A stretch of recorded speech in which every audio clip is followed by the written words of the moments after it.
O, nagustuhan siya ng maligno. Pero okay ng pakiramdam niya, te. Ito lang mapayo ko sa'yo. Pinahilot mo na yan. Oo, sir. Ano sabi ng maghilot? Naipitan lang daw, sir. Naipitan ka ng ugat. Oo. Isang kanya hinilot. Dito. Diyan. Bali, isang araw pa yan. Oo. Ilang beses ka hinilot? Isa lang, oh. Eh, sabi mo kanina, 2 beses ka naninilot eh. Yung isa. Isa naman. Anong ginawa sa'yo paghilot? Dito lang, oh, sir. Pinaano lang dito, tsaka ito. Diyan lang sa paa mo. Oo. Tapos, inilot niya lang. Oo. Ano sabi naman? Yan, ayos na, sabi niya. Ano pakiramdam mo naman? Pagka-uwi ko ng bahay, parehas din naman, sir.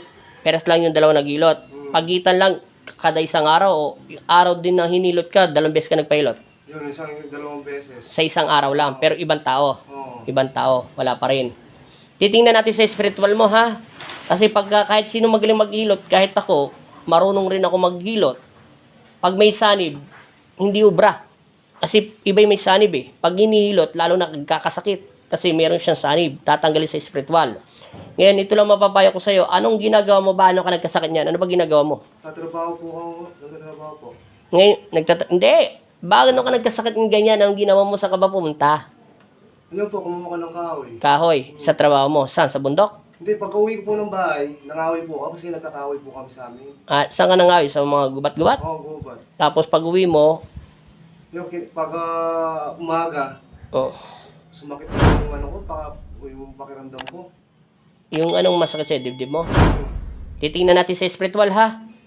Sige, mamaya i-demo kita bago kita papuin dito, ha? Basta isang araw na yan. Oo. Ilang araw na? Oo. Tapo, marami pa. Hanggang hindi ko inuutos na huwag kang hinto buong katawan mo. Naingkanto siya. Maliliit na tao. Yeah, totoo. Ay sinabi ng kapatid ko. Naingkanto siya. Hindi to mga duwende, parang mga maliliit na tiyanak. Maliliit na tao. Andiyan siya, wala siya dyan sa loob ng katawan. Pero susubukan kong dukutin siya sa loob ng spiritual. Tapon! Buong katawan, linisin.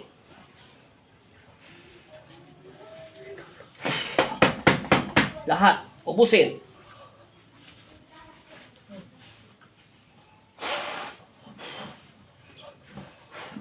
Lahat.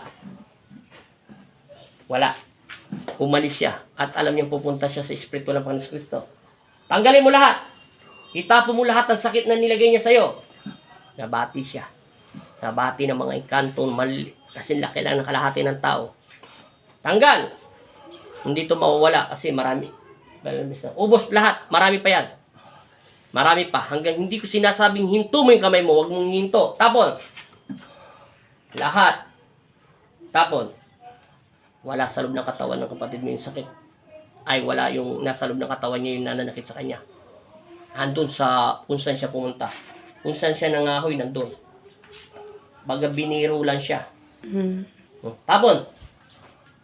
Lahat. Marami pa. Buong katawan, linisin. Simula ulo. Mata. Tapon. Balikat. Dibdib. Tapon. Ilalim ng kilikili. Braso. Sikmura. Tapon. Huwag mong ibabalik yan. Likuran. Tapon. Okay. Ulit. Simula ulo. Tenga. Tapon. Bibig. Balakang. Tapon. Balikat. Kabilaan. Tapon. Ilalim ng balikat. Kilikili. Nausog lang to. Binati lang siya. Gising ang diwa niya. Naririnig mo ko, di ba? Anong pangalan mo? Erwin. O, sige, tapon.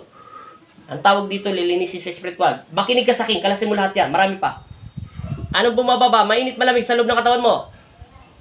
Malamig. Malamig na. Kanina, sobrang init. Nakalimutan ko lang itanong sa iyo kanina eh. Ngayon, lumalamig na. Malamig na malamig. Sobrang lamig ang katawan mo. Parang ano? Giniginaw ka? Tanghaling tapat ngayon, 11:30 na, nilalamig ka, itapo mo lahat ng sakit. Matindi, marami sila, maliliit sila, oh. Isang maliit na kasing taas lang ng RC, isang timba, tapos sumunod kasi laki ng bus, ng ano ba yun, ng upuan. Sumunod kasi kalahati ng katawan ko. Marami sila, pinagtatawanan kanila, naririnig ko sila. Nararamdaman ko sila sa loob ng katawan ng ano mo, pero wala sila diyan. Nautakan ka dahil galing ka sa mga manggagamot. Galing ka sa maghihilot. Nautakan ka na nila na papunta ka sa akin. Kaya mo sila. Uutakan ko rin sila mamaya. Kalas. Nakalimutan ko ito pa inumin tubig eh. Nilalamig ka. Sobrang lamig. Pero ako pinagpapawisan. Nausog siya. Sobrang lakas ng usog ng mga engkanto. Mga parang mga... May dalawang klase kasi engkanto. May engkanto na kasi laki ng tao. Kalahati ng bahay. May engkanto ng mga masasama. Yung mga ano to, mga pilyong ano to, mga engkanto. Para to mga tiyanak, mga unanong, ganun. Kalas! Ikalasin mo yung sakit niya. Ay, kalasin mo yung nilagay niya sa loob ng katawan. Kalasin mo, sa pangalan ni Jesus, sa pangalan ng Ama, at ng Anak at Espiritu Santo, tanggalin mo lahat yan. Wala siya dyan sa loob ng katawan. Ayaw niya nilang makapag-usap. Maswerte kayo, mga pangit kayo. Napakalayo niyo sa akin. Hindi ko na kayo tatawagin. Okay, tanggalin mo lahat yung nilagay nila. Ako ang bahala. Ako ang babanat sa kanila. Itaas ang kuryente magnetiko. Itaas ng todo. Tika, tinatawag ko ang mga bato sa aking haring bato sa aking puso at bigyan ng proteksyon ng kanyang katawan upang hindi lamigin. At kunin ang kanyang kaluluwa. Wala rito ang kanyang espiritu. Kunin ang kanyang espiritu doon sa bundok. Inuutusan ko kayo bilang mga anghel ng Panginoon Kristo. Ibalik ng ganong kabilis. Tapon. Nilalamig siya. Kailangan ko painitin ang kanyang kaluluwa. Painitin magnetiko. Itaas ang kuryente. Kunin ang kanyang kaluluwa sa mga maligno. Kunin mo. Tapon mo lahat yung sakit na nilagay niya sa'yo para makabalik ang kaluluwa mo sa loob ng katawan mo. Wala ang kanyang espiritu dito. Tapon. Hindi ordinary to. Okay. Hindi karaniwan tong mga engkanto. Tapon. Lahat. Lahat itapon mo.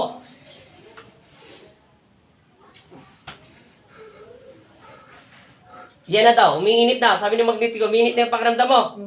Mainit na. Bumabalik nga sa normal. Hindi na nilalamig. Hindi na. Wala nang lamig. Ano? Sige, tanggalin mo. Linisin mo buong katawan mo. Lahat. Alam mo na yan paano paglinis. Gising ang diwa mo eh. Naririnig mo ko. Ayaw niya nilang makipag-usap. Wala siya dyan sa katawan mo. Napakalakas ng usog nito. Napakalakas ng bati mo. Pinaglaruan ka ng mga engkanto. Okay, paglalaruan ko din sila. Ayaw nila makipag-usap sa akin. Ayaw nila magpahuli. Dahil alam niya, masusunog siya dyan sa loob ng katawan mo. Kaya tabon. Bago na yung mukha niya. Mainit na. Mainit na katawan mo. Hindi ka na nilalamig. Pasalamat ka. 4 na araw pa lang to. 3, no? Pag umabot pa to ng 1 linggo, wala na to. Magiging baliw tong kapatid mo. Alam ko nga kanina, asawa mo eh. Magiging baliw siya, hindi na siya makakatulog. Tapos para siyang loko-loko. Yung parang pupunta siya doon sa gubat, wala naman siyang pupuntahan. Yung asawa nito, yung bayaw mo, magtataka. Tapos lagi siyang natatakot. Tapos bigla siyang nilalamig. Mga engkanto to, nililigaw siya. Yung parang kinukuha ang kaluluwa niya. Totoo to, yung mga engkanto to sa mga gubat. Tapos nililigaw yung tao at hindi nakakabalik. Yung parang nag-hiking ka, pumupunta ka sa bundok, naliligaw at hindi na nakikita yung mga tao. Yung sinasabing kinukuha ng mga engkanto, kinukuha ng mga iba. Wala ang kanyang espiritu, kaya siya nilalamig. Maswerte ka lang. Malakas tayo sa Pong Nazareno. Malakas tayo kay Papa Jesus. Kaya niya kunin ang mga kaluluwa mo. Nandiyan na, binabalik na ng Panginoon Kristo. Amen! Normal na daw. Ayan na daw yung kaluluwa mo. Pinasok na ng mga angel ng Diyos. Maraming salamat sa mga angel ng Panginoon Kristo. Maluwalhati na kayo makauwi sa inyong tahanan sa Panginoon Kristo. Maraming salamat. Wala na, oh. Hindi na masakit, di ba? Oh, hindi na masakit. 3 na yung nakalagay sa daliri niya. Hindi siya nasasaktan, di ba? Nakasagad yan, oh. Kahit ipiti mo yan, hindi siya nasasaktan. Walang sakit, di ba? Sabi mo in Jesus' name. Jesus' name. Amen. Amen. Huwag kang gagalaw. Pusugatan ko lang kanilang spiritual sa spiritual. Lalabanan din natin sila sa spiritual. Sa 3 haring bato na pinagkalob sa akin ng Panginoon Kristo, nagaling din sa bundok Banahaw, ipagkalob niyo sa akin ang inyong kapangyarihan upang pumupot ng mga masasamang engkanto ang kanilang kalaro at espiritu. Bigyan ng init at kapangyarihan at kapayapaan ito. At kukunin ko sila sa ayon sa gusto nila at bastos sila at ayaw nila tayong kausapin.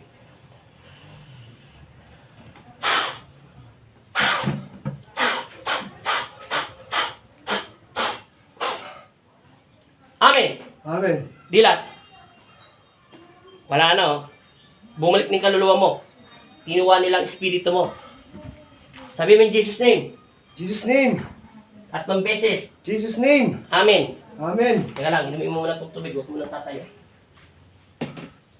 12 minutes lang naman yung video mo eh. Pangalan? Erwin. Nakabulos Mendoza. O, biglang dumiretso yung salita niya kanina. Ano pangalan mo? Ano pangalan mo? Ano apelido mo? Mendoza. Kinakapos ka ng hangin, di ba? O ngayon, Ayos na? ayos na. Suntokin mo yung tiyan mo kung masakit pa. Hindi na. Wala na? Wala na talaga? Wala ang kaluluwa mo, maswerte ka, kundi magiging baliw ka. Hindi kita binibiro. Kinuha ng engkanto yung kaluluwa mo. Hindi ka yata nagpasintabi sa bundok. O natural lang kumuha ng kanong kahoy, dapat minsan nagpapasintabi kayo. Ayaw, umalis siya dyan. Alam naman, pumasok tayo sa portal nila para tayong pumunta sa gera na ang baril lang natin, 45. Wala tayong masing gun. Wala tayong mga alalay na ano. Kaya mga anghel ng Diyos na may karapatan ng pumasok sa lungga nila. Dahil ang anghel ng Diyos ay hindi nila kaya sugatan. Na-champuan siguro ako doon. Pero dati ako pumapasok doon eh. Dati natsambahan ka. Anong oras? Alas 4. Mga 4:30 siguro. 4:30. Parang oras na nilang pagbabalik sa kanilang mga tahanan. O baka doon sila nakatira doon sa kinuha kong kahoy.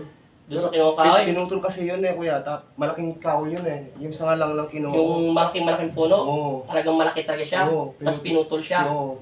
Tapos kumuha ka doon ng sanga. Oo. Natsyempuhan ka nila. Kaya ikaw ang pinag-initan.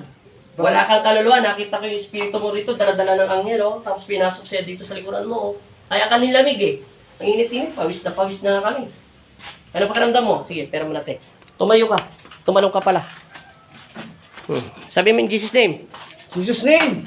O, ganun yung ulit sigmura mo. Tama na. Baka tumagos ka dyan sa pada. Wala na. Wala na sakit. Ano? Sabi ko sa'yo, kahit ilutin ka, kahit 100 beses ka ilutin, hindi karaniwan yun. Di na yung babalik. Kaya pala nakakapagtrabaho pa ako. Nandun lang sila. Pag uwi ko, pag malapit na ako pa uwi, pag alas 4 na, doon ako nilalamig, naiinit. Nainit. Mga engkanto sila. Basta nakita ko lang, yung 2 RC pagtayuin mo, tapos sumunod kasing taas na ng bangkuan, tapos sumunod kasing dibdib mo. Marami sila. Hindi lang siguro 4 yung nakita ko. Nakapalibot sila. Tapos tumatawa-tawa sila dyan sa katawan mo para nilang pinaglalaruan yung kaluluwa mo. Ando yung kaluluwa mo eh. Paano ka lalamigin? Ang init-init eh. Napawis lang ako. Kanina pa ako nagagamot. Tagasan po yung ginabot niya. Taga-Kapas, Tarlac. Ay, kalaya pala. Okay na. Pogi ka na rito. Oh. Nakakangiti ka na. Sige, Salamat. salamat sa Diyos. Sa Diyos ka magpasalamat. Salamat. Salamat. Yan, binigyan ka na ulit ng lakas ng Diyos. Yung kapatid niyo yun, nakakakita siya ng... Pumunta siya doon. Akala niya yung pinsan namin mag-asawa. Tapos ano daw nakita niya? Nakaputi tsaka nakaitim. Maitim. Oo, pinuntahan. Doon sa bundok. Doon sa, alas tabing bahay lang namin yan eh. Doon sa bundok. Tapos, nung pagpunta niya, wala man tao. Walang tao. Oo. Pero, di ba sinabi ko sa'yo, may nakita ko na maraming mga engkanto. Kaya ka nilamig, alas 11 media ka ginagamot pala ng Diyos. Nakita ko yung oras kanina. 11:30, di ba? Nilalamig ka. Pero gising ang diwa mo. Naririnig mo ko, di ba? Kaya sabi ko sa'yo, wala siya dyan. Pero, bigla kang nilamig. Kinuha ka ng mga engkanto. Kasi sabi mo, nagputol ng malaking puno, kinuha mo lang yung mga tira-tirang sanga. Alas 4, bumalik sila. Natsyempuhan kanila. Kaya ka bilang nilalamig, kahit ilot-ilutin ka, ba sinabi ko sa'yo kanina, yung tinanong ko muna ko ng history ng buhay mo. Kahit inilot ka na magagaling mag-ilot, kahit ako nag-ilot ako, hindi kita hilutin. Bakit ka mo? Mayroon akong kakaibang naramdaman sa katawan mo. O ngayon, anong pakiramdam mo? Ayos na. Wala na sakit ng dibdib mo. Kaya ka nagtatrabaho minsan, na-stack up ka. Pag na-stack up ka, bigla kang matutulala, magigising ka, gagalaw ka na. Para ka na-stack up, ganon. Yun ang sinasabi ko sa'yo, wala kang kaluluwa. Wala dyan yung espiritu mo nandun sa malayo. Nakita ko sila nagtatawanan. Nandito ka sa harapan ko. Nakita ko yung kaluluwa mo nandoon. Kaya ka nilalamig. nilalamig ka tanghaling tapat, nakita ko yung mga engkanto. Kung nakita ng mga kapatid mo yon doon sa bundok na malapit doon sa kinuwanan mo, totoo yun. Bukas yung third eye niya, kaya siya nakakita. Nakita ko doon sa diwa mo. Kaya ako pinakuha yung mga anghel, tinawag ko ang anghel ng Panginoon Kristo na may karapatan na lumusob sa isang gera at hindi ko kayang lumusob doon mag-isa. Kailangan kong tulong ng Diyos. Unang-una at ang mga anghel niya, bumalik yung kaluluwa mo dyan, kinuha nila. Ngayon, bigla kang uminit at naging normal ang pakiramdam mo. At ngayon, hindi ka na na-stuck. Okay ng pag-isip mo. Nawala sakit ng dibdib mo. Nawala lahat ng sakit ng ano mo. Salamat sa Diyos. Importante, lagi ka manalangin. Pwede ka pa magtrabaho. Huwag ka mag-alala. Huwag ka matakot. Hindi na sila makapasok. Kilala niya na siguro yung kumuha. Magaling sila. Kahit punta ka sa ibang manggagamot, hindi talaga makukuha. Matinding antas na kapangyarihan. Kita mo naman, nakita ng kapatid mo, 3 stick na nilagay ko sa'yo. Pero walang sugat, di ba? Bumalik na yung kulay ko. Bumalik na yung kulay. Pero yung daliri mo, walang sugat. Wala. O wala, di ba? Nakapatong lang yung stick. Pero isipin mo, ang laking stick nilagay ko sa'yo. Panlabang yun sa mga engkanton talagang mga makapangyariang engkanton. Ayaw niya Pumunta ako dito, putlang-putla to eh. Putlang-putla yung mga katawan mo. Tsaka yung kamay ko. Ngayon, okay na. Bumalik na yung mga dati kong kulay. Bumalik na. Siyempre, bumalik ng kaluluwa mo. Ikaw pa naman, tanggalan ng kaluluwa. Kaya yung kasama ko nagtatrabaho na kanina, putla-putla mo, sabi niya. Ngayon, ano pakiramdam mo? Ayos na. Salamat sa Diyos. Yung kapatid mo, dati siya nagusto ng engkanto. Ay, maligno. Ngayon naman, ikaw naman pinagtripan ng mga engkanto. Ang dami nila eh. Kaya kailangan ko ng tulong ng Diyos. Kailangan ko tulong ng anghel ng Panginoon Kristo para kunin ang kaluluwa mo. Nakita ko yung kaluluwa mo, pumasok ulit sa katawan mo, kaya ka okay na. Gising lang ang diwa mo, pero ang espiritu mo wala dyan sa loob ng katawan mo. Mahirap gamutin yan. Napakahirap gamutin yan. Kaya galing ka sa ibang manggagamot, hindi nila makukuha yan. Hindi yan. Kailangan may experience dyan sa mga exorcist. Panlaban na kasi niya mga exorcist. Mga devil na yan. Mga matataas na angkan na yan ng mga engkanto. Hindi ang karaniwan mga engkanto. Talagang mga engkantong kumukuha yan. Di ba yung iba pumupunta sa bundok, nawawala sa ulirat, nababaliw, minsan di nakakauwi. Minsan takbo sila ng takbo, akala nila maganda yung tatakbuhan nila, yun pala bangin na. Ganon. Pwede ka nilang patayin sa sarili mong mga mata. Maganda yung naapakan mo, pero pagka lumagpas ka, bangin na, lalaglagan mo. Yun yan, nililigaw. Akala nila ikaw ang pumuto ng puno nila. Kaya pala pag alas 4 na, Hmm. pumapangit na yung pakiramdam ko. Kasi 4:30 ako pumunta rin sa kanila eh. Sa kauwian eh. Pero hayaan mo na yun. Alisin mo na sa isip nyo. Basta't importante, magdasal ka bago ka man manalangin. At huwag makakalimot sa pagdarasal. Kulang spiritual mo. Hindi karaniwan. Salamat sa Diyos. Buhay ka pa. Kaya malaking pagpapasalamat sa Panginoon Kristo. Thank you, thank you. Ha?